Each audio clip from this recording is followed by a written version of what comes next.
Hátt í 400 hafa verið handteknir í óeirðaöldunni sem gengur yfir Bretland. Forsætisráðherra Breta boðaði ríkisstjórnina til neyðarfundar í dag. Hann ætlar að mæta mótmælendum af hörku. Hátíðahöldum verslunarmannahelgina gengur vel þrátt fyrir slæmt veður frekar víða. Fjölmennast var á þjóðhátíð í Vestmannaeyjum. Raddlausir þjóðhátíðargestir hlakka til að komast heim í hlífuna.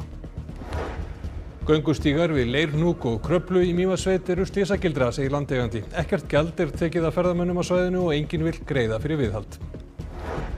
Umferð hringveginn hefur aldrei verið meiri. Innviðaráðherra segir að enginn hafi séð álag á vegina vegna þungaflutninga fyrir. Sækja verði tekjur til stórnotenda til að standa undir viðhaldskostnaði. Ný gönguleið vörðuð traustum stálvírum verður opnuð í Esjunni í lok ágúst. 40 metra hengibrú er hluti af leiðinni.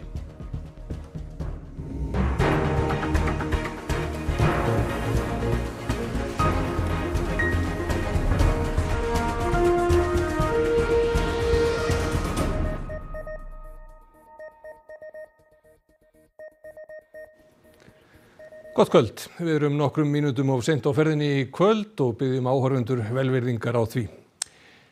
Réttarhöld yfir þeim sem handteknir hafa verið í óeirðum á Bretlandseyjum hófust í morgun. Forsætisráðherrann segir engin vettlingatök duga og að nafngreina eigi ofbeldismennina. Daginn eftir að 17 ára breskur piltur ættaði frá Rúanda stakk 3 ungar stúlkur til bana í Southport varð fjandinn laus. Lögreglan hefur þurft að berjast mótmælendur í fjölmörgum borgum í Englandi og Norður-Írlandi undanfarna daga. Forsprakkarnir eru sagðir tengja samtökunum English Defence League. Þau voru stofnuð fyrir 15 árum og beina spjótum sínum að múslimum. Íbúar borganna þar sem mótmælin hafa verið hörðust lýsa hræðslu sinni í samtölu við enska fjölmiðla. Það er ekki síst múslimar. Þeir eru hræddir við að sækja moskur og konurnar veigra sér við að fara út. Ríkisstjórnin ræddi við yfirmenn lögreglunnar í morgun. Í dag var búið að handtaka tæplega 500. Some have appeared in court this morning.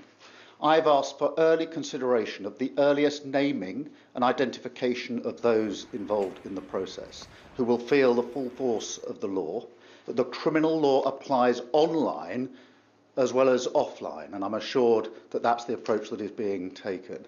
700 manns komu saman í ráðherram í gær og lögðu eld að hóteli sem hýsti 240 hælisleitendur. 10 lögreglumenn slösuðust. Nothing justifies the level of violence and disorder. It was a level of vandalism and it was violence. It was directed against the hotel. It was intimidating staff and the residents, and it put fear throughout the whole of the rest of the neighborhood. Stjórnvöld í Malasíu og Nígeríu hafa varað við ferðum til Bretlands. Þá eru ástralir beðnir að forða staði þar sem mótmælendur halda sig. Þetta eru verstu óeirðir í Bretlandi í 13 ár. Mörgum blöskrar framganga mótmælenda og hópur fólks hefur gengið til stuðnings við þá sem mótmælin beinast að. We will not let far-right fascist thugs use a family's grief to turn on vulnerable people in our society. Our society, Manchester here, is built on immigration. England is built on immigration.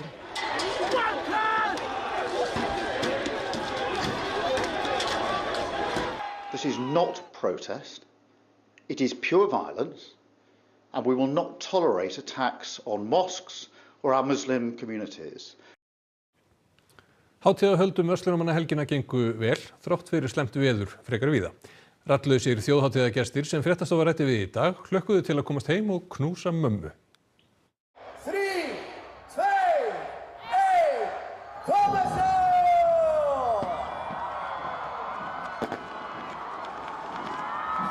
Lokakvöld þjóðhátíðar í Eyjum var í gærkvöldi og mikið fjör var í dalnum.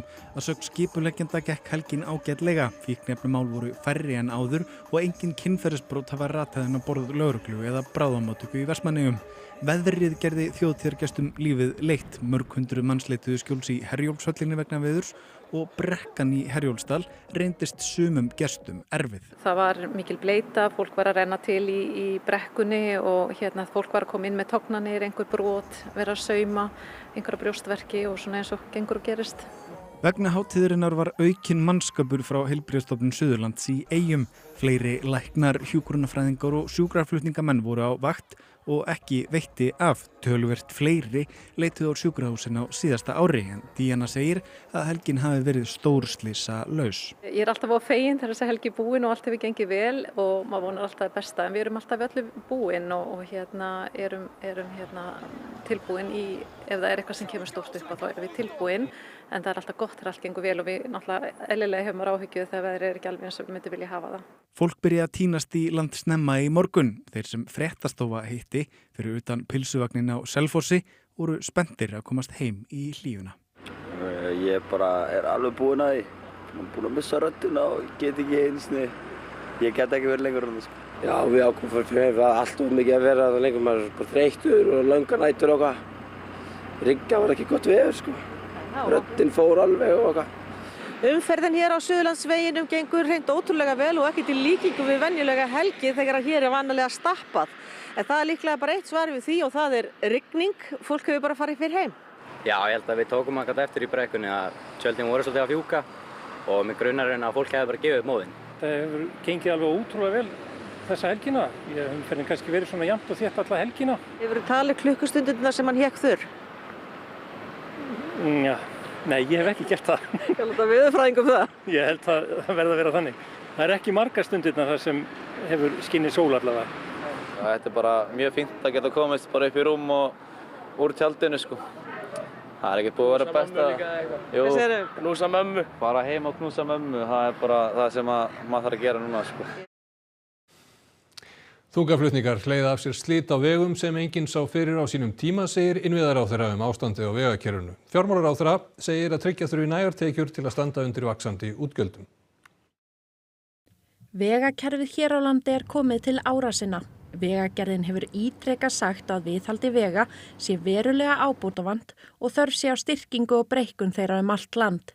Meira en helmingur burðarlaga vega í landinu eldri en 20 ára. Þetta eftirköst af því að gera of lítið í of mörg ár og á sama tíma sem umferðin og hagvöxturinn á Íslandi jókst mjög mikið og þar af leiðandi álag á vegina. Ríkisstjórnin hafi meira en tvöfaldað og alltaf þrefaldað fjármunni til viðhaldsvega á þeim 7 árum sem hún hafi verið við völd. Meira þarf til og við þurfum líka að gefa okkur tíma til þess að ná því fram á einhverjum árum, ekki í einhverju átaki aftur, heldur að horfa til lengri tíma. Eitt af því sem við erum að vinna núna auðvitað þessi breyting á gjaldtöku í umferðinni til þess að tryggja til lengri tíma nægar tekjur til að standa undir vaxandi útgjöldum sem við þurfum að fara í. Innviðaráðherra tekur undir með fjármálaráðherra og segir þurfa miklu meira fjármagn, bæði í framkvæmdir og viðhald á vegum. Það fjármagn geti komið frá stórnotendum.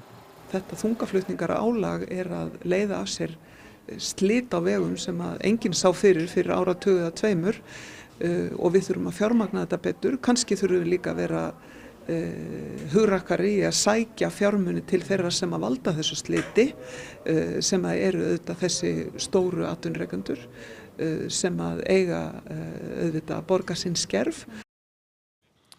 Bráðabirgðastjórn tekur við völdum í Bangladesh eftir að forsætisráðherrann sagði af sér í morgun og flúði í land. Yfirmaður hersins heitir rannsókn af þeim sem hafa látist í mótmælunum. Gærdagurinn var sá blóðugasti, þá féllu tæplega 100, þar af 14 lögregluþjónar. Þúsundir mótmælenda réðust inn í embættisbústað og aðrar byggingar sem tengjast flokki ráðherrans og fjölskyldu þegar fréttir bárust af afsögninni. Hinn 76 ára Sheikh Hasina hefur verið forsætisráðherra í Bangladesh í 15 ár. Í byrjun árs var hún endurkjörin til næstu 5 ára. Andstæðingar sæka hann spillingu, námsmenn hafa verið í fararbroddi mótmæla sem hófust í síðasta mánuði. This is not just the end of the tyrant Sheikh Hasina. With this, we put an end to the mafia state that she has created. We put an end to the corporate kleptocracy that she has started. We don't want a military government. What we need is a civilians charter. We need a civilians government and we are going to ensure it. Hasina gekk hart fram í að kveða niður mótmælin. Meira en 300 manns hafa verið drepin frá því að þau hófust og minnst 11.000 handtekin. Í gær ásakaði hún mótmælendur að vera hryðjuverkamenn og biðlaði til landa sinna að bæla niður mótmælin. Óljóst hvað tekur við. Yfirmaður hersins ætlar að kalla leiðtoga stjórnmálaflokka til viðræðna. Hann biðlaði til fólks að láta mótmælum. মাননীয় প্রধানমন্ত্রী পদত্যাগ করেছেন এবং এখন একটা interim government form করে আমরা আমাদের কার্যক্রম পরিচালনা করব। Að minnstakosti 4 eru látin eftir að fellibylurinn Debbie kom að landi í Flórída í dag. Þar mjög hvasst, óhemjumikil úrkoma og flóðaviðvaranir í gildi víða. Ron DeSantis ríkisstjóri lýsti yfir neyðarástandi í flestum sýslum og kallaði 3000 þjóðvarðarliða til starfa. Strandgæslan kom áhöfn skútu undan strönd Flórída til aðstoðar eftir að vindhviða reif seglin. Það á að draga úr vindstyrknum þegar Debbie fer yfir Georgíu og í Savannah búa menn sig undir það versta. I moved from a flood zone outside of New York City, so I thought we were on a high bluff, but I didn't expect these torrential rains. I'd rather not be here right now, but what are you going to do? What are you going to do? I see this gentleman. Look at this nice man helping me. Thank you. Yes. Sir, I see you. Thank you you help. so much. I see you helping her out. You know, Yes. why'd you do that? Right, it's the right thing to do. Just want to help. That's all. Got to help each other, you know. Are you ready for the storm? Yeah, pretty much. What have you done to prepare? Well, you know, I'm originally from the Bahamas, so we know about storms really. So we know how to prepare. So I'm getting my sign now, and then I'm just going to finish prepare. Ástand göngustíga við Leirhnúk og Kröflu í Mývatnssveit afar báborið. Mikill fjöldi ferðamanna heimsækir svæðið dag hvern. Talsmaður landeiganda Reykjahlíðar segir göngustígana vera slysagildru. Lokið var við göngustígana árið 2012 og núna 12 árum síðar ástandið afar slæmt og sumum stöðum beinlínis hættulegt. Og það ekkert útlit fyrir að nokkuð verði aðhafst í bráð. Árið 2014 hófu landeigendur gjaldtöku á svæðinu til að standa straum af uppbyggingu. Þeir greiddu að hluta fyrir gerð göngustíga og palla til móts við styrk frá framkvæmdasjóði ferðamannastaða. Fljótt varð ljóst að efni sem notað var hentaði illa á jarðhitasvæði og þar sem snjóþungi verður mikill. Hlutaðeigenda fór fram á að gjaldtakan yrði stöðvuð og lögbann var sett á hana. Og síðan hefur aðgengi verið ótakmarkað og ókeypis. Svona má kannski halda því helst fram að landeigendur eru bara ekki tilbúnir til að greiða meir úr eigin vasa án þess að fá nokkuð upp í það á móti. Að sögn Guðrúnar hafa hvorki landeigendur né lögregla heimild til að loka svæðinu. Staðan sé vissulega gagnrýni verð. Vissulega þetta slysagildra. Vissulega hafa menn áhyggjur af þessu. Það vill enginn hafa þetta svona. Það ekki þannig. En þetta ekkert einfalt við að eiga. Við getum ekki lokað þessu svæði. Þarna þarf að bera burt í hver einustu spýtu.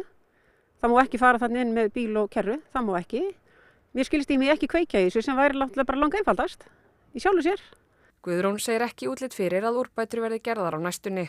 Ég meina ef það á að byggja upp þetta svæði með einhverjum hætti, þá þarf það náttúrulega bara að gerast með gjaldtöku. Það tekur náttúrulega tíma. Þú getur ekki lagt að stað í framkvæmdin ef þú sést búin að sjá fyrir hvernig þú ætlar að klára fjármagna. Þú byrjar ekkert á að byggja grunn ef þú sérð ekki fram á þú getur klára húsið.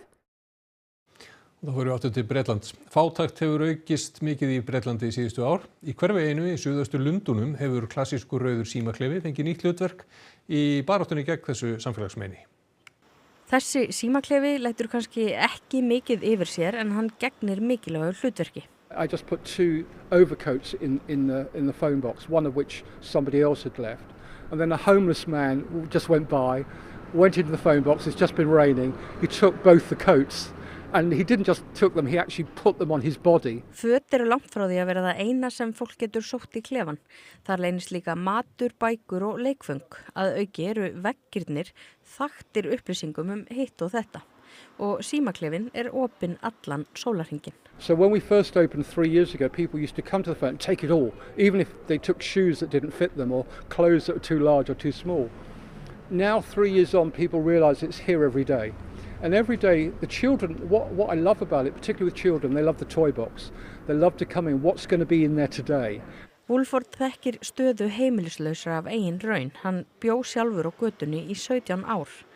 Hugmyndina fékk hann þegar stjórnvöld ákvaða að eyða milljónum í að gera upp lestarstöðuna í Deptford, en gerðu ekkert fyrir símaklefana 2 sem stóðu fyrir utan í niðurnýslu. Hann vakti máls á þessu við fyrirtækið sem átti klefan. And so the next day they said we'll sell it to you for £1 if you turn it into a community project. Deptford hverfi í suðaustur Lundúnum. Þar líkt og víðar í Bretlandi hefur fátækt aukist hratt síðustu ár. 18% Breta lifa nú við algjöra fátækt. poverty in England is like the AIDS or the COVID epidemic. There's over 100,000 people in Britain that have disconnected their gas and electricity because the standing charge a month is money they don't have to spend. So people in Britain are now living by candlelight in 2024. Woolford bendir á að það þurfi ekki endilega mikla peninga til að láta gott af sér leiða, né mikið pláss. We had a homeless man one day who was completely off his head. And he came by and he said to me, you know what I like about the phone box? And I said, no mate, what do you like about the phone? He said, the fact there's still people like you out here that care about people like me. Mjög mikið af hval í kringum Grímsey þessar mundir. Þar oft töluvert af hval, en elstu menn segjast ekki hafa séð fleiri en þessi dagurinn. Ástæðuna telja menn vera að feikna mikið sé af síld í sjónum og hvalurinn hafi því nægt æti. Þá hafa sjómenn á netum fengið þorsk fullan af síld. Spurnir hafa borist af vöðum með allt að 60 hvölum austur af eynni. Búið að koma fyrir tæplega 40 metra langri hengibrú í hlíðum Esjunnar. Brúin hluti af nýrri gönguleið sem opnuð verður formlega í lok mánaðar.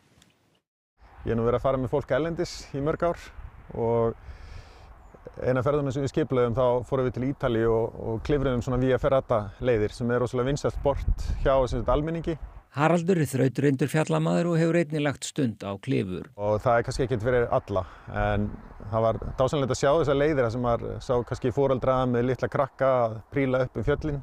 Það svona fættist einhver hugmynd, akkur þetta ekki til á Íslandi. Hugmyndinni var hrint í framkvæmd og nú allt að verða klárt. Við förum fyrst hérna upp hrygg sem heitir Festi. Þótt leiðin sé ekki brött í byrjun þar vír sem meðal annars ætlað að vísa hvar leiðin liggur. Við kallaði þetta svona bratta fjallgöngu með svona litlum áskorunum. Þegar komið hærra fálkaklettur klifinn. Maður svolítið svona hanga í vírnum, fara út fyrir einhver klettanef en allt rosalega örugt. Stálvírar sem að halda alveg heilu tonnunum. Þá fer maður að nálgast brúna. Svona nepölsk hengibrú köllum við þetta. Og hún alveg 37 metra löng. Þegar út á brúarenda komið svo skottast síðasta spölin upp á topp. Hvað með loftræta? Já, þetta bara frábært tækifæri til að yfirvinna lofthræðsluna. Haraldur segir að öryggi göngumanna sé í öndvegi og vanir fjallamenn fylgi fólki hvert fótmál. Það líka að bóka og borga aðgangsgjald. En það leið sem maður með, við erum með mjög fullkominn búnað sem sérhannaður fyrir svona leiðir. Og það styttist í opnun. Formlega opnun 31. ágúst. Þá ætlum við að líta til veðurs. Á morgun verður fremur hægur vindur allt land, norðaustlæg átt, yfirleitt 3 til 10 metrar á sekúndu. Víða verður bjart með köflum og líkur á stöku skúrum síðdegis, en suðaustanlands verður rigning af og til allan daginn. Hiti 10 til 18 stig, hlýjast inn til landsins suðvestan og norðaustan til. Kristín Hermannsdóttir veðurfræðingur fer nánar yfir horfur næstu daga að loknum íþróttafréttunum sem að Óðinsson fær okkur í kvöld. Kúluvarparinn Erna Sóley Gunnarsdóttir loksins mætt í Ólympíuþorpið í París en hún keppir á leikunum á fimmtudaginn. Eru fiðrildin í maganum svona að stækka eða þeim að fjölga? Já, þeim að fjölga. Ég bara orðin spennt að keppa. Ég bara tilbúin að keppa í dag. 10 af bestu kylfingum landsins mættust á árlegu góðgerðarmóti Nesklúbbsins á Seltjarnarnesi í dag. Og Íslandsmeistarar Víkings í fótbolta mættu FH í bestu deild karla. Íþróttir hér rétt handa við hornið. Þá eigum við bara eftir að rifja upp það sem var helst í þessum fréttatíma. Hátt í 400 hafa verið handteknir í óeirðaöldunni sem gengur yfir Bretland. Forsætisráðherra Breta boðaði ríkisstjórnina til neyðarfundar í dag. Hann ætlar að mæta mótmælendum af hörku. Hátíðahöld verslunarmannahelgina gengur vel þrátt fyrir slæmt veður frekar víða. Fjölmennast var á þjóðhátíð í Vestmannaeyjum og raddlausir þjóðhátíðargestir hlakka til að komast heim í hlýjuna. Göngustígar við Leirhnúk og Kröflu í Mývatnssveit eru slysagildra, segir landeigandi. Ekkert gjald tekið af ferðamönnum á svæðinu og enginn vill greiða fyrir viðhald. Umferð hringveginn hefur aldrei verið meiri. Innviðaráðherra segir að enginn hafi séð álag á vegina vegna þungaflutninga fyrir. Sækja verði tekjur til stórnotenda til að standa undir viðhaldskostnaði. Ný gönguleið vörðuð traustum stálvírum verður opnuð í Esjunni í lok ágúst. 40 metra hengibrú hluti af leiðinni.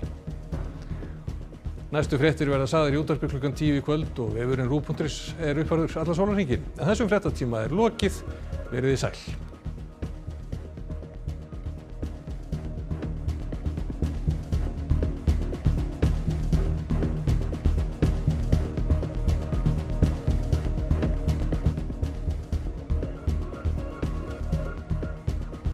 Annað kvöld á RÚV. Ólympíukvöld, samantekt frá viðburðum dagsins á Ólympíuleikunum í París. Ummerki, önnur þáttaröð þessara bresku spennuþátta. Emma Hughes leggur stund á réttarmeinafræði og nálægt því að góma morðingja móður sinnar.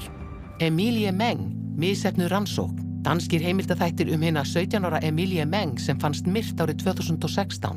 Við gerð þáttana morðinginn enn ófundinn. Spæjarinn í Chelsea. Bresk spennumynd rannsóknarlögreglumannin Max Arnold sem býr í gömlum húsbáti en starfar í hverfi efnamikils fólks í Lundúnum.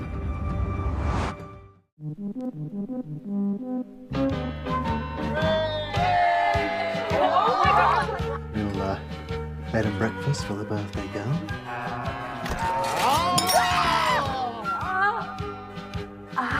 Fjölskyldan í forgrunni, breskir gamanþættir hina óviðjafnalegu Jessop-fjölskyldu.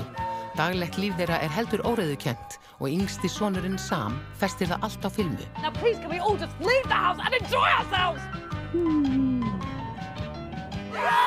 Fjölskyldan í forgrunni í spilara RÚV.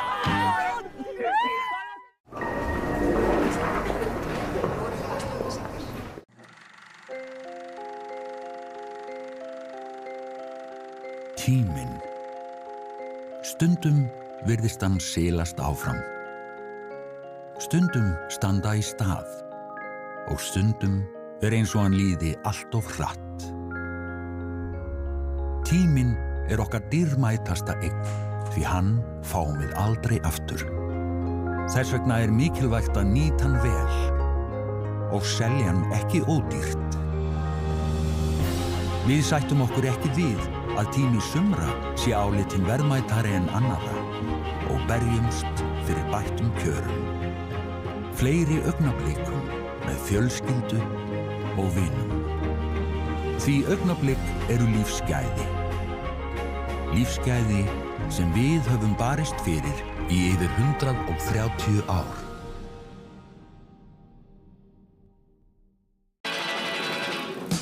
Önnu vantar fjólubláa íþróttaskó. Ágústi vantar gúmmístígvél. Íris verður bara eiga alveg eins kápu og Júlía. Rósu vantar nýjar snyrtuvörur og Evu vantar leslampa. Þú finnur þetta allt á boost.com, stórverslun Norðurlandana. Amma, hvernig þetta Doritos? Enn meira crunchy. Mér finnst það frábær svona, enn meira crunchy.